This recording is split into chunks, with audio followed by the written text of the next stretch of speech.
Well, of course, Mother's Day is coming up this weekend. A wonderful opportunity to take Mom out to a nice, fancy brunch, perhaps at the Harvest Table. Why not? Perhaps. We've got our friends, the dynamic duo here from the Harvest Table. We're going to start things out with the baker. We have Willie Bordwine here with us.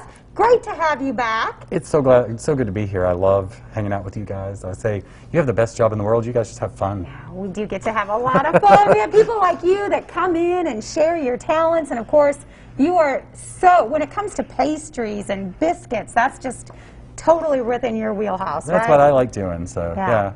And I'm on a mission to make people get away from the kind of biscuit you can walk by and grab in the cooler and then it explodes and it can take an eye out. Right. Oh, We yeah. don't need that. Yeah. No. So you guys are getting ready for brunch. You're doing some fried green tomatoes, and you're going to show us how to do some homemade biscuits. Yeah, I'm going to show you two different kinds, sort of quickly, probably really too quickly, but this is really easy, so I want to kind of share that part too.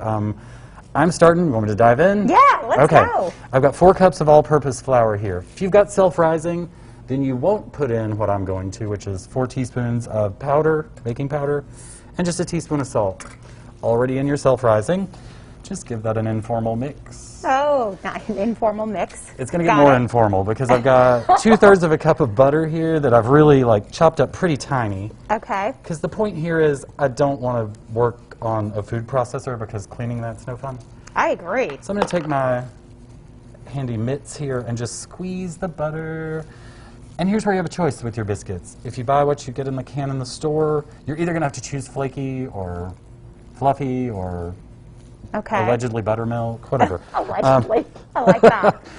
I'm going to work this very little. You're still going to see some good chunks because when I do that, the butter then makes this airspace in the biscuit that's going to make a natural flaky layer. Ooh, and that's what we're trying to go for here, right? For my cat head biscuits, I do, because those are kind of like the burger bun of biscuits. Okay. And I like that. Yeah, I don't have a cat to compare it to, but we get the picture, yeah. picture a pretty large cat, and you want to make a sandwich out of it.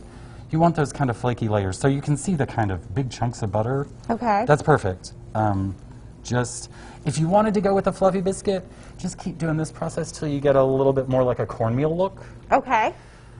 Good with that. I have here 2 cups of half buttermilk, half milk. Okay. The buttermilk is just for flavor in my recipe. There's acid in that, so what's going to happen is it needs a basic element to make it make bubbles and get fluffy. That's all in the baking powder, just for flavor in my recipe. Uh-huh. If you wanted to add more bubbles, you could add a teeny bit of baking soda. We don't need it. Okay. Notice, and I like that combination, the buttermilk, adding that richness, that's going to give it. And we always use a whole milk buttermilk at our establishment, so you're getting a little extra fat. But it's worth it because it's Mother's Day. Yeah. Before we said it because it was Easter. Now it's Mother's Day. And we're getting into that stage of summer, early summer. It's more humid, it's more warm outside, so you may not need all your liquid. Just kind of leave a little bit of your 2 cups. Okay, so you're going to know. You're looking for a consistency here. I am, and I'm looking for something that is a nice, tender biscuit. I don't want to make, Italian bread here. Right, no. So I'm not going to knead it. I'm not even going to stir it to a point that it's probably what you've seen some people do, which is a nice big dough ball. Uh-huh. I'm pretty happy with that. Okay. So it's going to stick a little, so I know it'll stick together.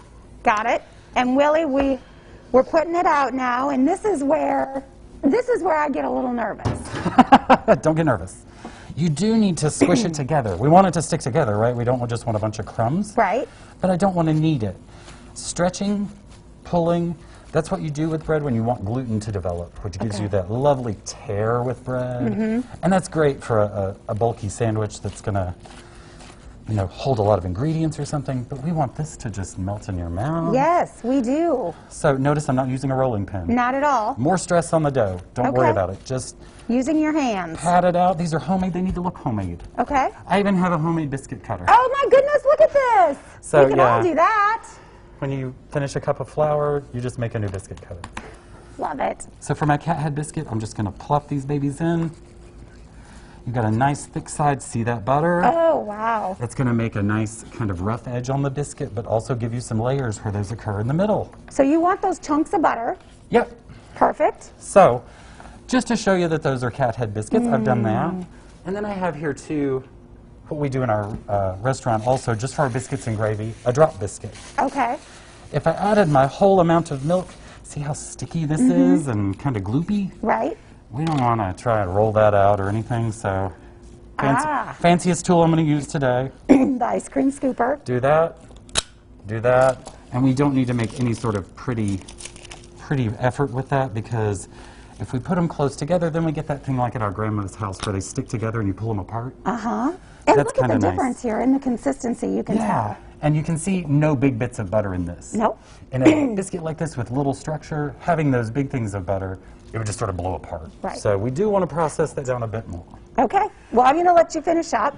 We're going to come back, and then we're making fried green tomatoes to go along with our beautiful biscuits. Willie, great job. Great to have you. Thanks, Amy, and we'll just pop these in the oven. Okay. It is the Harvest Table Restaurant right there in Meadowview, Virginia. They're going to have a fabulous Mother's Day brunch coming up. Please see us. Yeah.